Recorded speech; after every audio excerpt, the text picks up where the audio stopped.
It shouldn't surprise anyone who's listening to this show that one of the best ways you can learn is by paying attention to what the people who've been doing what you want to do have to say. Pay attention to what they have to say. Now, that doesn't mean that you take what they have to say wholesale and you always agree with it.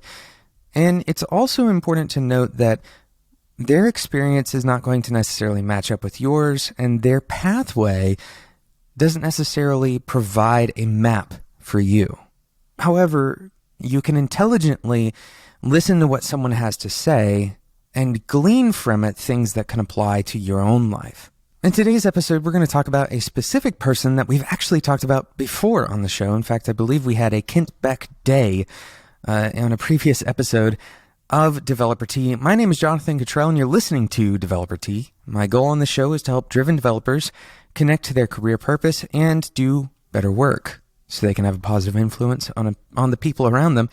And one of the ways that we can become better is to look to people who have come before us, who have learned things that we are currently needing to learn. And this is not to emulate them.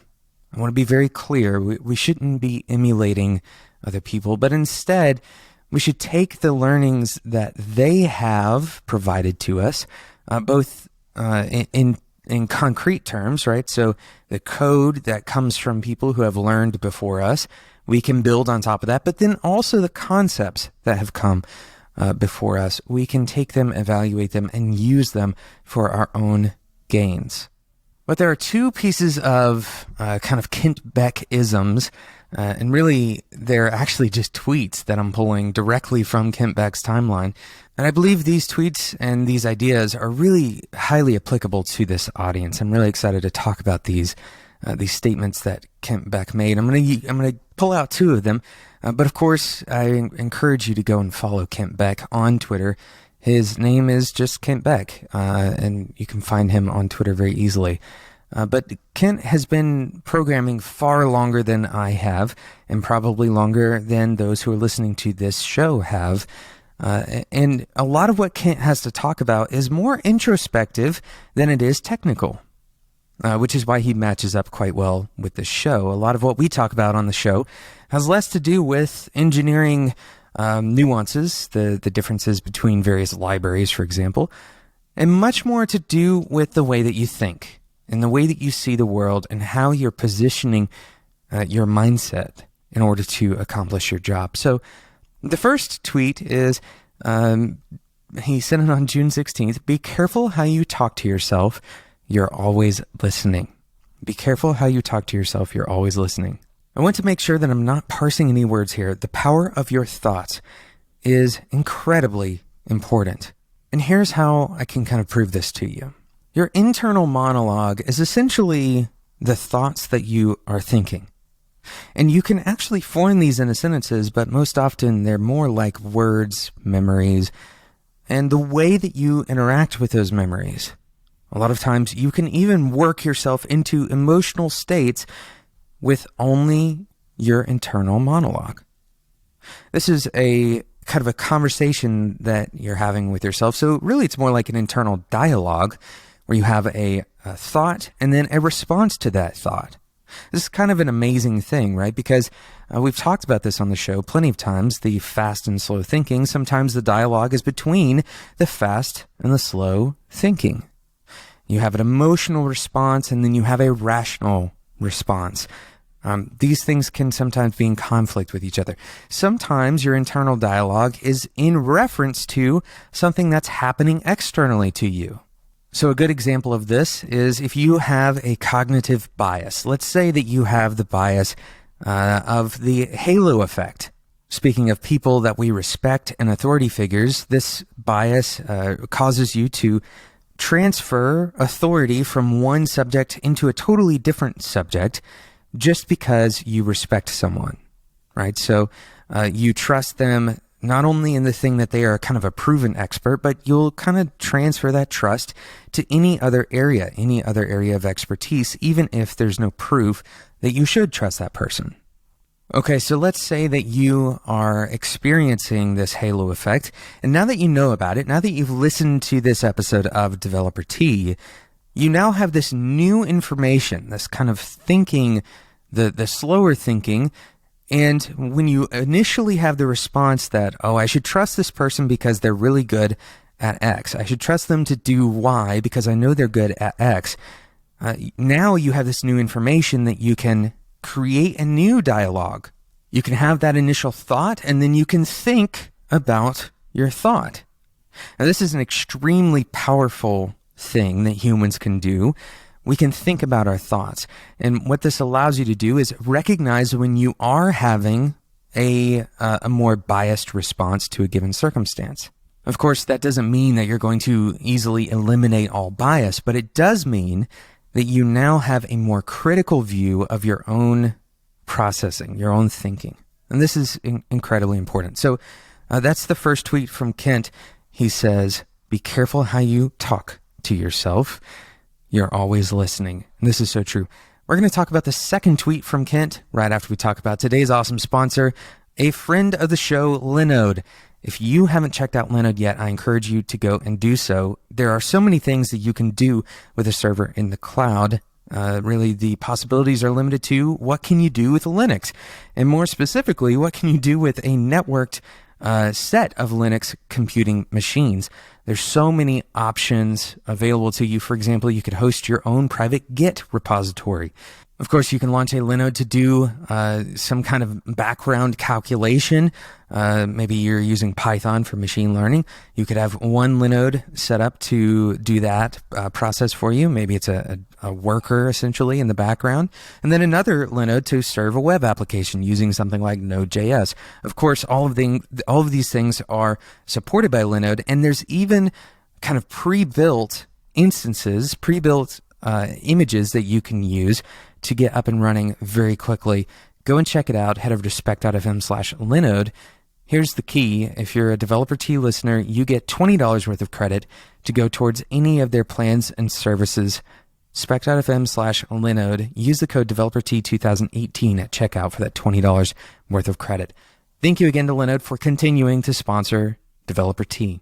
So we're talking about a few tweets that Kent Beck has sent out, not just because we like Kent Beck's tweets, but because Kent is a very well accomplished developer, an introspective developer that has been through a lot of interesting experiences in his career, and you can learn from him.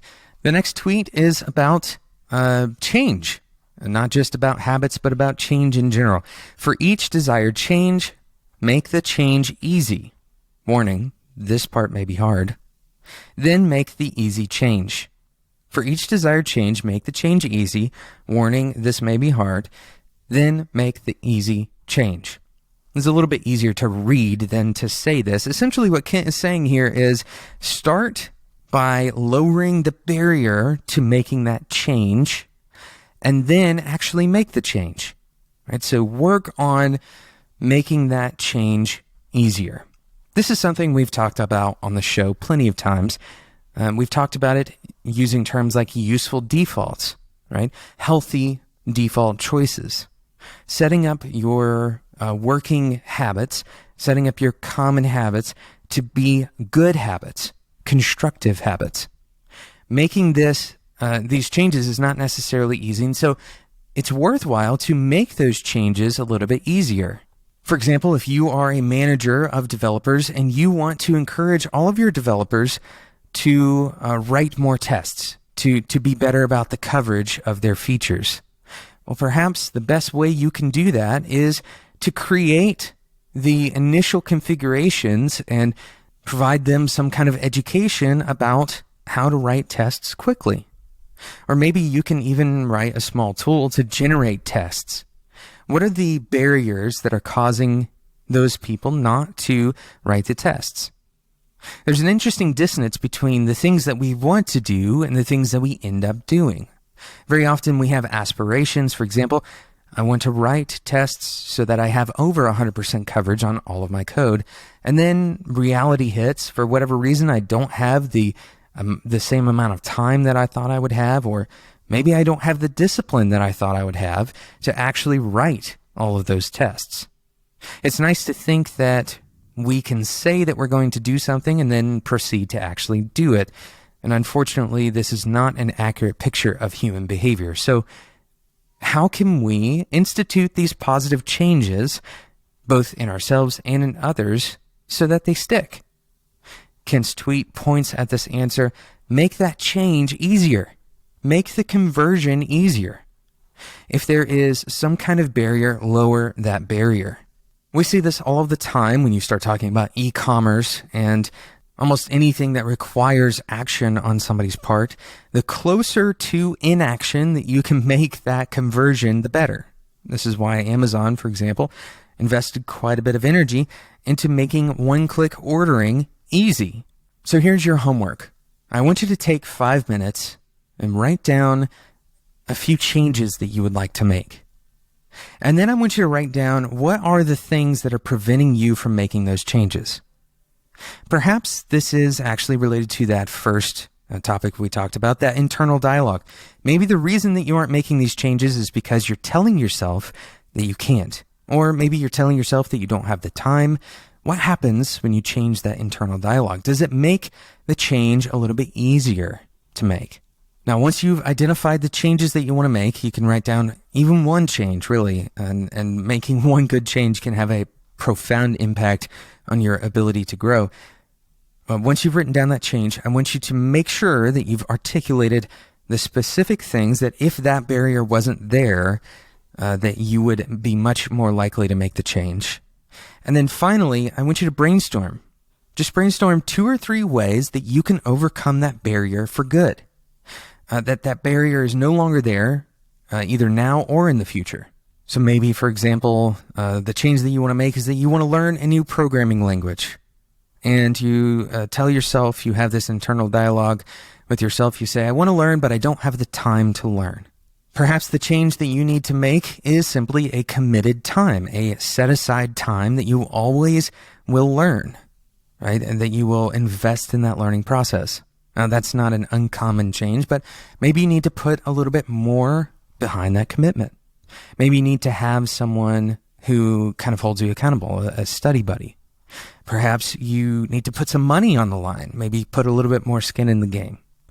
Maybe you need to talk to your boss about having some protected learning hours inside of your working hours, right?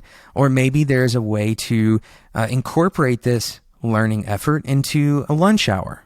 Maybe every other day you spend 30 minutes actually investing in learning during your lunch hour. There's a lot of ways that you can creatively attack the barriers, but if you're not thinking about attacking the barriers, then you're very unlikely to make those changes. Thank you so much for listening to today's episode, and thank you again to today's sponsor, Linode. You can get $20 worth of credit on any of Linode's services or plans. Head over to spec.fm/Linode and use the code DeveloperT2018 at checkout. If you haven't yet subscribed to the show, if you're a driven developer, you consider yourself kind of a contemplative developer, someone who is willing to question whether the way you're doing things is the best way, and you're always wanting to improve, always wanting to learn, then this show is made specifically for you. I encourage you to subscribe in whatever podcasting app you use. Thank you so much for listening, and until next time, enjoy your tea.